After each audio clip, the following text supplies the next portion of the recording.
Ladies and gentlemen, please welcome the undefeated super featherweight contender. It is, of course, Mr. Albert Bell. Albert, welcome back on the show, my man. Thanks for having me. Glad to be back. Hey, glad to have you back, my friend. So, Albert, we last spoke back in March. At that time, you were getting ready to fight William Encarnacion. You went on to completely dominate him over 10 rounds. Since then, though, 2 back-to-back stoppages. A lot of people felt that Albert Bell wasn't a puncher, but you'd beg to differ. The first stoppage against Presco Carcosia, he'd never been stopped before, but he wasn't a very well-known name. Jason Velez, however, now that's a name we all know too well. You become the quickest man to stop him on the weekend. Talk me through those 2 rounds, my man.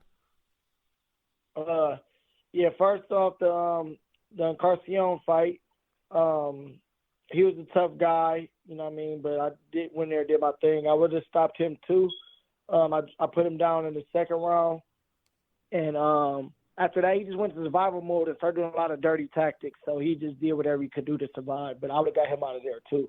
I wanted to go 3 for 3 this year with 3 stoppages. But the next guy, I forgot how to say his name. Carcosia, yeah. Just seen some film on him. I just knew he wasn't on my level. Once they said that's why I was fighting, it was just time to stay busy. But I just knew he wasn't on my level, so I just wanted to go in there and prove it and get him out of there. I seen him when I would feint or throw my jab, he would like duck down. So I feinted like I was about to jab, and he ducked right down. I hit him with left uppercut, and that dropped him. And then after that, he was pretty hurt. So after that, I just poured it on him, and then his corner stepped in. And this weekend, Velez, man, I'm just trying to put stamps, you know what I mean? Trying to just show that I am the best 130-pounder in the world, and I deserve my title shot. So whoever they put in front of me, I'm just going to dominate them until they give me what's mine. So Velez, I know he's a tough guy. He's a veteran. I actually thought it was going to be a little more difficult than that, but I just caught him in the first. I caught him good in the second round, and he got up, poured it on him some more, and then hit him with a big left hook, and that was it. Yeah, that was it. And you said there you expected it to be a little tougher. I expected it to be a lot tougher. I thought it could, potentially go to the decision. Velez, may not be in the best form right now, but he's still a really tough guy. Some people on Twitter were heavily betting on you to win by stoppage. They were really confident. How confident were you that you'd get the stoppage within the 10 rounds? I was pretty confident.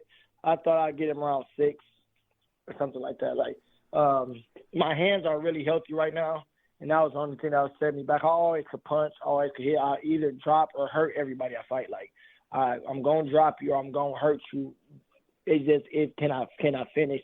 It's my hands holding up to finish. But now, ever since I seen the hand doctor last year, my hands aren't good. So everything's clicking where it's right supposed to, where I can start getting these guys out of here. And I'm always going to be a fighter that was going to start stopping guys the more the rounds went, the 12-round fights and the better competition, because that's the type of fighter them the type of fighters I prepare for more than the guys that's as soon as they get frustrated, they just go into survival mode. I'm going to get the stoppage guys that's actually coming to compete and try to win, because that's when my traps and opening and counter shots and stuff is going to really, be on full display. So, I was confident I was going to stop for this. And yeah, like we say, 2 stoppages in a row now. You wanted 3 for 3. You had actually put together 2 stoppages in a row back in 2018. I was going to ask, maybe is the power just starting to come through a bit more now? But it sounds like what you pretty much just said there. If your hands are 100% and you've got enough time in terms of rounds, then we're going to see stoppages from you. For sure.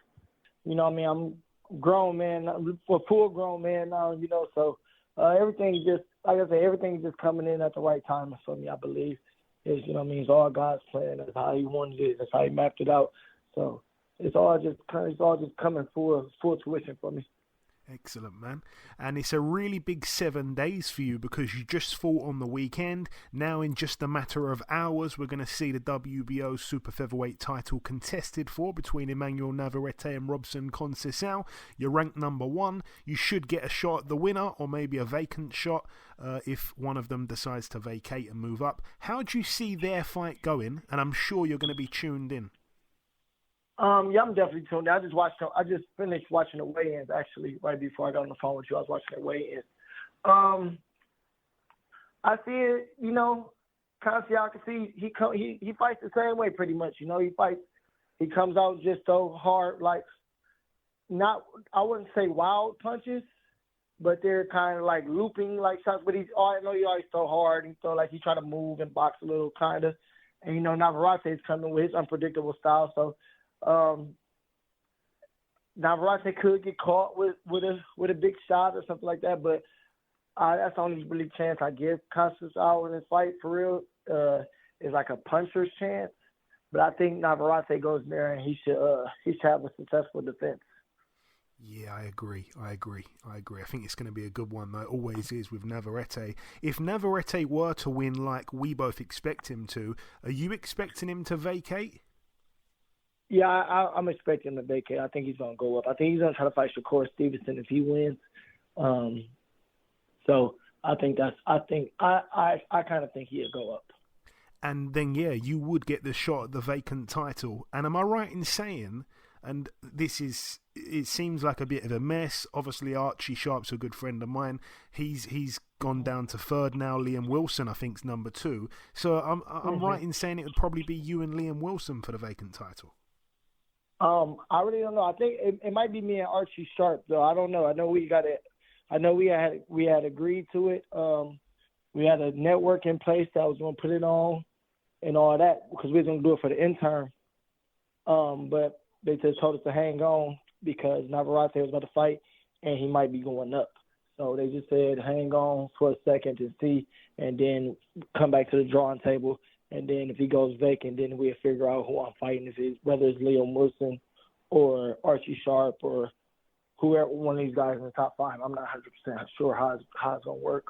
But that's why I want to tell Archie Sharp that to stay active.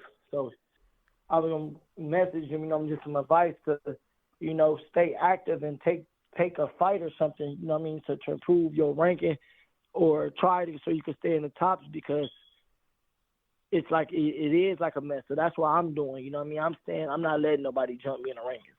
I'm not sitting around getting inactive so one of these guys could have a fight or a big fight and then they jump me in the rankings. So that's what I would tell him to do the same advice. Just stay active as much as you can because Liam Wilson haven't fought since Navarrete. That'd be in 2 months. That'd be a year. Since they fought. So he definitely, if he gets another win or something, he could get back up in that number 2 spot or whatever the case may be. So that would be my advice to him until everything gets sorted out so he could be in that position. Yeah, because we both agreed that we'll fight each other. I don't think it's no fear, and neither one of us, we've been respectful and actually having conversations about it. So that's why I would tell him, just try to get back up in that number 2 spot real quick so it won't be no curveballs thrown and we could go ahead and number 1, number 2 fight and make it happen. Yeah, wise words. I'm sure he'll hear this. The other champions in the division also fought very recently. I wanted to ask if you saw Foster Hernandez, which was a good fight, or maybe Cordina Vazquez, or maybe both. Yeah, I watched both. What did you think? I watched both. I wasn't really impressed with neither one of their performances. I was impressed by Oshaki Foster's knockout, though. He dug deep, and that's how he closed the show like a champ. But as far as the overall performance, I wasn't impressed by him or Cordina's performances. They both was in there with tough guys, though, so I give them that. But I don't know. I expected a little more dominance by both of the champions. But it's the fight game. Some guys, they fight for the world title, so they're gonna come in with their A game and put their best on display to try to dethrone the champions. But I just expected a little more than them or a little cleaner wins. by both. Yeah, I can understand that, man. Makes a lot of sense. I've asked you about the other 3 champions. It's only right I ask your thoughts on the other champion. Hector Luis Garcia boxes next weekend against Lamont Roach. I'm sure you've probably sparred at least one of them because you've sparred everyone. How do you see it going? Yeah, I sparred Roach before. We grew up in the amateurs and stuff together. We sparred when we first was early in our professional careers. But I'm rooting for Roach. He's another guy that we always said that whoever gets the title first, we'll give each other a shot. So, you know what I mean? So hopefully he go ahead and get the title. I get this title. We can try to unify or something, and try to somebody get close to being the first undisputed 130-pound champion or something like that. That's a good goal that I want for myself. So I want Roach to win. I think it's gonna be a good fight. I've never really been too impressed with Hector Garcia. He caught, I would say, probably I wouldn't say the weakest, but I guess you could say the weakest link of the champions at the time. Who was it? Roger Gutierrez that he beat for the title, I believe. And then I just seen him sparring a lot of times in Vegas. I just never seen too much in him. And I know he got quit in him from when he fought Tank. He was doing good in the fight and got caught a shot and basically just quit. So I hope Roach go in there and do his thing, man, and become a champion. That's why I'm rooting for. That's my guy. Okay, man, we're both rooting for Roach then. And I wanted to get your thoughts as well on this card that they've just announced for December the 23rd in Saudi. It's got to be card of the year. It's just insane, the names on there, man. Yeah, I literally was just watching. That too on Twitter. With Jared Miller was arguing with Anthony Joshua and Deontay Wilder. I was just cracking up laughing at that. But yeah, that's gonna be a heck of a card. That's like a super card. So that's crazy. That card fire. For sure. And just before we wrap it up, Albert, I just want to come to you if you've got any closing words, if you want to sign out with a message before we let you go. The floor is yours, my man. Say whatever you like. Just keep following, support me. Instagram, Albert Prince Bill, Twitter, Albert Bill 419, Facebook, Albert Prince Bill. Stay tuned. Keep trying to bring these great performances and big fights and world championships in 2024. Stay tuned. Stay tuned. There we go. Listen, Albert, it's always a pleasure, my friend. Thank you for your time. Congrats again on that win, and we'll speak again soon, no doubt. Thank you, man. Definitely appreciate it.